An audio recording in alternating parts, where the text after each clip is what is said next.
Hola, mi nombre es Lisette Acosta. Voy a ser su profesora de este curso de Histología 2.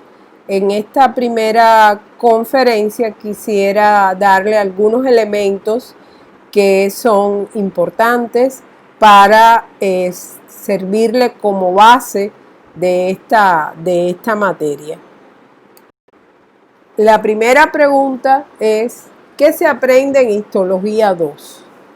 La histología 2 es el estudio microscópico de los sistemas encargados de la defensa, la protección, la distribución de sustancias, la hematosis, la regulación del medio interno, la excreción, la nutrición y la reproducción. La estructura histológica de estos órganos encargados de estas funciones es lo que vamos a aprender en este curso, y que esta estructura es muy diferente en cada uno de estos órganos. Respondiendo a esta pregunta, bueno, la descripción microscópica de los órganos, del sistema inmune, del sistema cardiovascular, del sistema digestivo, respiratorio, endocrino, urinario y reproductor. La estructura de cada órgano, la disposición de las células, de la matriz extracelular, de los tejidos que constituyen y las correlaciones morfofuncionales de estos tejidos. También vamos a conocer algunas de las patologías posibles cuando se alteran la histología de los órganos. ¿Qué se debe recordar de la histología 1? Esta materia es la continuación de la histología 1. Primero, reconocer las características de los 4 tejidos básicos que forman el cuerpo humano, reconocer los diferentes modelos celulares de cada tipo de tejido, interpretar la relación entre los tejidos formando órganos que pueden ser tubulares o pueden ser macizos. También el significado, qué cosa son estos tejidos. Esta palabra histo significa textura, significa tejido, y vamos a ver que estos tejidos son muy diferentes en los órganos que vamos a estudiar en esta parte de histología 2. Ahora, ¿cómo aprender esta materia? ¿Qué debo hacer? ¿Cuál es el método mejor para el estudio de esta disciplina? El método es la observación. Y antes de observar, antes de mirar las microfotografías, los esquemas, debemos primero tener la preparación teórica antes de ir a la información visual. Y una vez que tenemos la información visual, entonces analizar estas imágenes que vamos a ver en los atlas y en las microfotografías que van a estar a su disposición.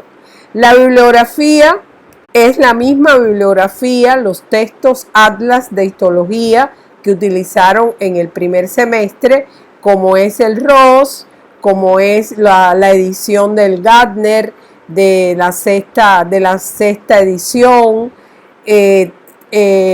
también la tercera edición del Gardner, el libro de histología básica de Junqueira, y las recomendaciones cuando utilicemos esta bibliografía: no memorizar sin entender, utilizar los atlas virtuales, utilizar el folleto de clase práctica, y cuando van a estudiar, entender cada palabra, traducir de ese idioma médico a tus propias palabras, representar visualmente lo que estoy leyendo, fijar esos conocimientos, hacer un dibujo, resumir los puntos esenciales. Es decir, que a la hora de yo interpretar lo que yo estoy estudiando, lo primero es saber qué es lo que yo quiero ver. Lo primero, el significado de cada sistema nuevo que vamos a comenzar a estudiar. ¿Qué significa? ¿Qué órganos lo forman? ¿Cuáles son sus funciones? ¿Qué tipo de órganos voy a observar? Aplicar los conceptos básicos de la histología 1, como por ejemplo el concepto de mucosa, de serosa, de estroma, de parénquima.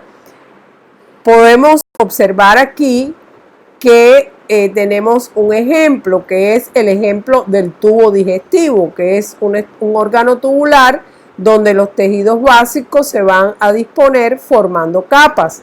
En el interior del tubo digestivo hay una cavidad que se le llama la luz del tubo digestivo. Ahora, ¿cuáles son las capas de este órgano? Desde la luz hacia la periferia. ¿Qué tejido vamos a observar? ¿Qué características específicas tienen los componentes del tubo digestivo relacionados con su función? La relación de esas características histológicas con la función. También vamos a aplicar los modelos celulares. Las células se especializan en una función particular. Todos los orgánulos están presentes, pero los orgánulos encargados de la función o funciones de la célula se desarrollan más. Estas características de diferenciarse para desarrollar una función particular es la condición de especialización. En el organismo, una persona tiene el mismo genotipo, es decir, que su ADN es igual en todas sus células. El ADN de un linfocito de una persona X es el mismo ADN de una neurona. Sin embargo, ¿de qué depende esa especialización? Del total de sus genes que se están expresando en una célula y en otra, como por ejemplo cuando se diferencian para formar las neuronas, para formar las células epiteliales, las células musculares, los gametos, que son células especiales porque son células haploides que se van a formar en las gónadas, pero una persona siempre va a tener en todas sus células el mismo ADN. Por eso es que cuando se hace una prueba de ADN para la paternidad, por ejemplo, se toma simplemente una muestra de la saliva o una pequeña muestra quizás en la sangre y por ahí se halla el ADN que tiene ese individuo. Se compara con el ADN del hijo y entonces se puede ver con un por ciento de más del 95%, se puede verificar la paternidad de ese hijo. Aquí tenemos ejemplos de modelos celulares. Por ejemplo, las células que son secretoras de proteína van a tener muy desarrollado el retículo endoplasmático rugoso. Además, el aparato de Golgi, que es el que empaqueta estas proteínas, la une con azúcares y se forman entonces estos gránulos de secreción que son los que salen al exterior. Células sintetizadoras de proteína para secretar esas proteínas hacia el exterior tenemos los fibroblastos, las células plasmáticas, las células de las glándulas, por ejemplo, de las glándulas salivales, del páncreas, de la glándula tiroide, también las células caliciformes, es decir, que estas células secretoras de proteína tienen muy desarrollado el retículo endoplasmático rugoso, lo que le da esa basofilia en la parte basal de la célula cuando se colorea con hematoxilina y eosina. También, como les decía, se encuentra muy desarrollado el aparato de Golgi.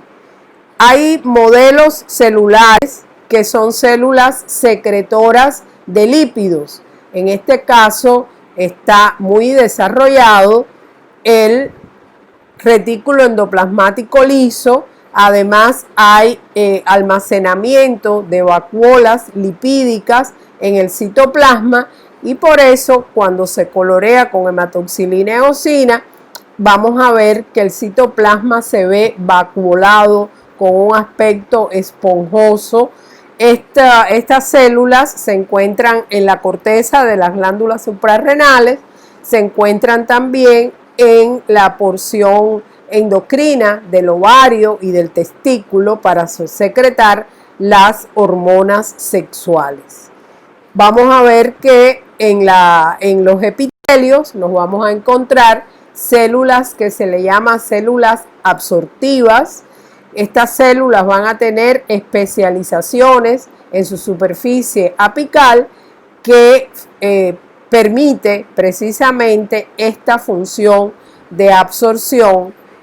Estas especializaciones de la superficie apical reciben el nombre de microvellosidades, aumentan la superficie de absorción y van a tener especializaciones en su borde lateral que le confieren la unión a estas células. Muchas mitocondrias en la parte basal de la célula. Estas células se ubican en el intestino, tanto delgado como grueso, para la absorción de nutrientes, para la absorción de agua, en la vesícula biliar, en los riñones. También existen células fagocíticas. Las células fagocíticas son capaces de fagocitar elementos extraños como por ejemplo las bacterias y por lo tanto participan directamente en la defensa del organismo. Estas células fagocíticas van a tener muy desarrollados los lisosomas, que son los que participan en la digestión celular. La membrana plasmática es una membrana que está plegada y que puede presentar movimientos ameboideos. Aquí tenemos los macrófagos, las células de la microglia, los osteoclastos, entre otras. Las células contráctiles que van a presentar en su citoplasma proteínas contráctiles como la actina y la miosina, que estudiamos en el tejido muscular, en el músculo estriado esquelético, estudiamos en el músculo liso, en las paredes de los vasos sanguíneos. También las células nerviosas, cuya especialización va a ser la irritabilidad. Son células irritables y que tienen además conductividad, es decir, que conducen esos estímulos a otra célula, ya bien sea a otra neurona, a una célula muscular, a una célula secretora. Por eso son estas células nerviosas las que controlan las funciones de nuestro organismo. También tenemos células de almacenamiento, por ejemplo, los eritrocitos, que tienen la hemoglobina que transporta el oxígeno y el CO2, los adipocitos, que son células que tienen la reserva de lípido, los hepatocitos, que almacenan glucosa y la procesan, células indiferenciadas, como por ejemplo la célula madre mesenquimatosa, de la cual se derivan las células del tejido conectivo, como los fibroblastos, las células endoteliales, mesoteliales de las membranas serosas, y la célula madre hematopoyética que está en la médula ósea roja, de donde se van a formar las células de la sangre.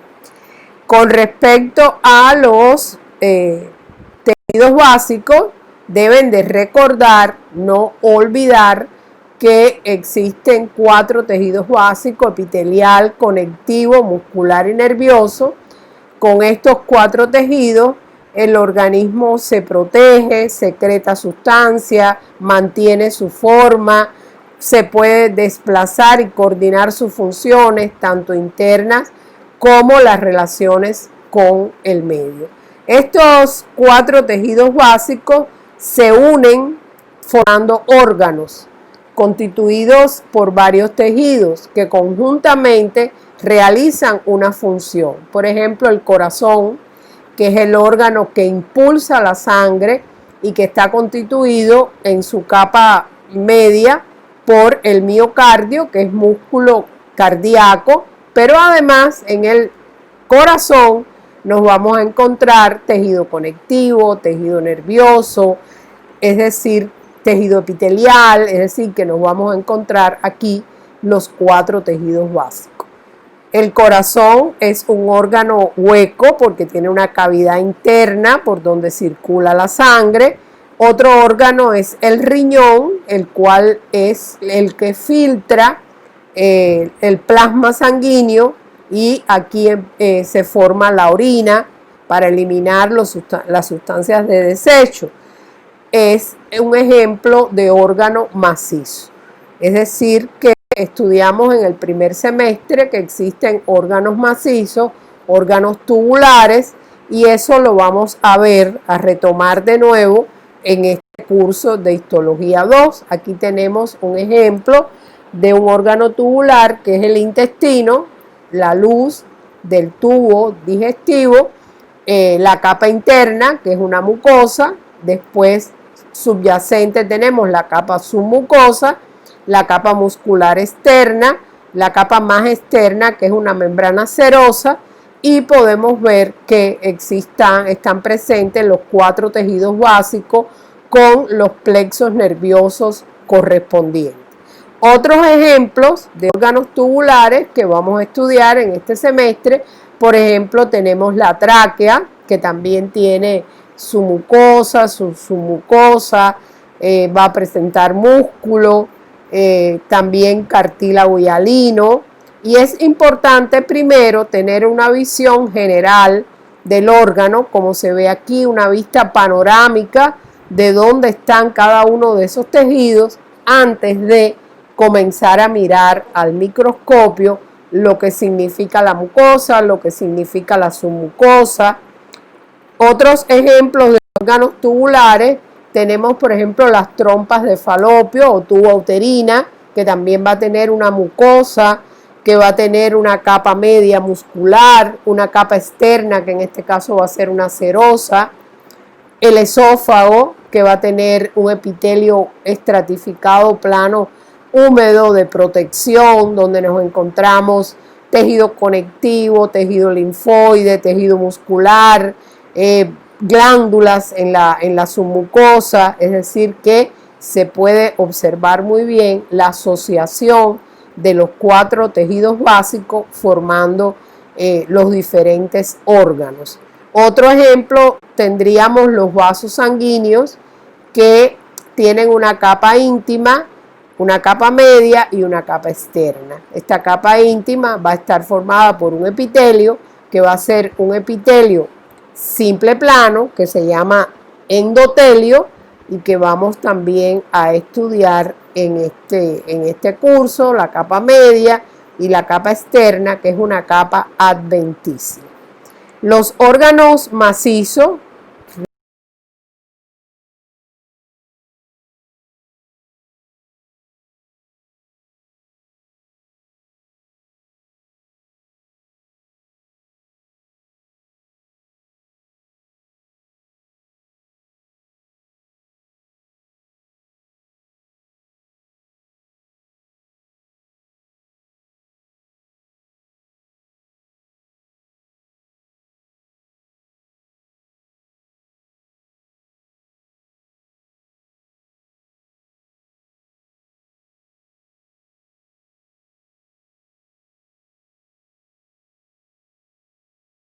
vamos a recordar en este curso que presentan estroma y parénquima.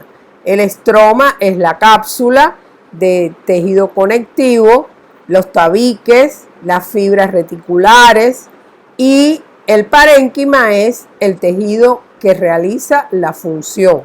Por ejemplo, aquí tenemos la glándula hipófisis, las células secretoras de la hipófisis son el parénquima, forman el parénquima de esa glándula. Aquí tenemos el hígado, estos cordones de hepatocitos forman parte también del parénquima del hígado. Aquí tendríamos las secciones corporales, cuando yo realizo un corte de una extremidad del miembro superior o el miembro inferior o un corte transversal a nivel de la región abdominal, el primer tejido que me voy a encontrar es tejido epitelial, que es la piel, que es la primera barrera de defensa de nuestro organismo. Debajo nos encontramos la dermis, donde hay tejido conectivo. También vamos a encontrar músculo esquelético, vamos a encontrar hueso, vamos a encontrar tejido cartilaginoso, es decir que se puede observar muy bien la asociación de estos 4 tejidos básicos. Vamos a recordar que el tejido epitelial va a tener función de revestimiento tanto del exterior como del interior. Las células epiteliales van a estar siempre muy unidas. Nos podemos encontrar epitelios simples de una sola capa, células aplanadas, como son por ejemplo las células de los endotelios, o células poliédricas que pueden ser cúbicas, cilíndricas, y estas células van a presentar especializaciones en la superficie apical, como son las microvellosidades, los cilios. Aquí podemos ver que en los epitelios estratificados tienen varias capas. Aquí de nuevo estamos viendo el esófago, que es un epitelio estratificado. La vagina también tiene un epitelio estratificado, son epitelios de protección, la cavidad bucal. Y en la piel, que no solo está estratificada, sino que además tiene queratina, que le da la impermeabilidad de la piel. También vamos a tener al respecto que los epitelios tienen muy poca sustancia intercelular, se derivan de las 3 capas embrionarias y van a tener funciones de absorción, de secreción, de transporte, excreción, protección, recepción sensorial. Decimos entonces que todas las sustancias que ingresan o egresan del organismo van atravesando un epitelio. Aquí podemos ver la gran gama diferente de epitelios que existen, que ahora los vamos ya a ubicar en los diferentes órganos que vamos a estudiar en este curso. Aquí tenemos que también el epitelio forma glándulas, las glándulas multicelulares que se forman por células cuya función fundamental va a ser la secreción. Tenemos las glándulas endocrinas que su secreción van a pasar a la sangre, y las glándulas exocrinas que vierten su secreción hacia el exterior, como son las glándulas sudoríparas, sebáceas, todas las glándulas que desembocan en la cavidad bucal, en el tubo digestivo. El tejido conectivo, como su nombre lo dice, su función va a ser de unir, de conectar. Presenta muchos tipos celulares diferentes, separadas por una abundante matriz extracelular, rodeando a estas células, y que además es sintetizada por estas propias células. Va a estar presente en todo el organismo. Siempre nos vamos a encontrar el tejido conectivo, sus fibras, y tiene función no solo estructural, sino también es muy importante desde el punto de vista funcional. Este tejido conectivo se deriva del mesodermo. Aquí tenemos gráficamente la gran gama de tejido conectivo que nosotros vamos a tener en el organismo. Por ejemplo, el tejido conectivo laxo, que va a ser parte de las mucosas, el tejido conectivo denso irregular, que va a ser parte del estroma de los diferentes órganos, el cartílago hialino, que va a ser parte de las vías respiratorias, el tejido muscular, que tiene células en forma de fibras, que su función va a ser el movimiento, el músculo liso, que va a tener el movimiento de los vasos sanguíneos, de los órganos internos, de las vísceras, movimiento involuntario, las fibras musculares estriadas, el músculo esquelético, que van a ser células cilíndricas multinucleadas, que va a dar el movimiento voluntario, va a estar relacionada con los huesos y los tendones, pero que ahora en este segundo semestre vamos a ver que también hay músculo estriado en las cuerdas vocales, en el esófago, en la lengua, que se le llama el músculo estriado, pero que forma parte también de algunas vísceras. El músculo cardíaco, que lo vamos a estudiar en el tema de cardiovascular, formando parte del corazón. El tejido nervioso, que está formado por las neuronas y la neuroglia. Con respecto a esto, estas células van a recibir un estímulo que llega por las dendritas hacia el soma de la neurona, pasa hacia el axón y el axón establece una sinapsis con el tejido muscular, con el tejido secretor de una glándula, es decir, con un efector que le va a responder a ese tejido nervioso. Aquí en la parte inferior tienen las neuronas de la corteza cerebral, que son las que controlan todo, la información, la percepción, todo lo que llega a nuestro organismo desde el mundo exterior y todas las funciones que realiza el organismo.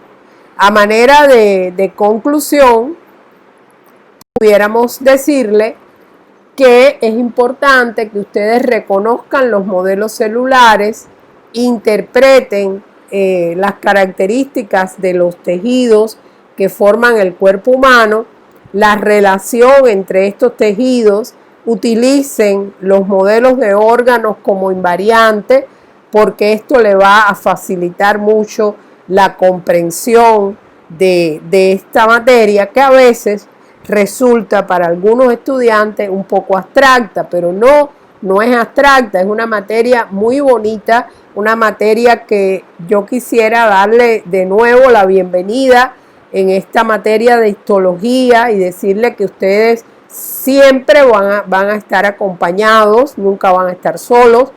Y con respecto a esto, por eso es que quiero ser muy explícita con ustedes en todos los temas para que ustedes entiendan qué es lo que estamos haciendo, qué es lo que estamos viendo en cada uno de los temas. De nuevo, podemos volver a comentar sobre la bibliografía y les recomiendo el ROS porque al final tiene un atlas de cada tema con fotos. El Gardner, también el Gardner de la 6ª edición, que está muy bueno. Recuerden que la biblioteca de Unisinú tiene una biblioteca virtual donde ustedes pueden entrar y donde algunos de estos libros los van a poder quizás revisar. Y quiero despedirme de ustedes dándole la bienvenida a este camino que vamos a recorrer juntos con una frase: una vida sin retos puede ser muy cómoda, pero faltarían los triunfos y los fracasos para darle sentido a la existencia. Muchas gracias y nos vamos a estar viendo 2 veces a la semana. Quiere decir que vamos a tener un largo camino que vamos a transitar juntos y nunca se sientan solos porque yo siempre los voy a estar acompañando. Muchas gracias.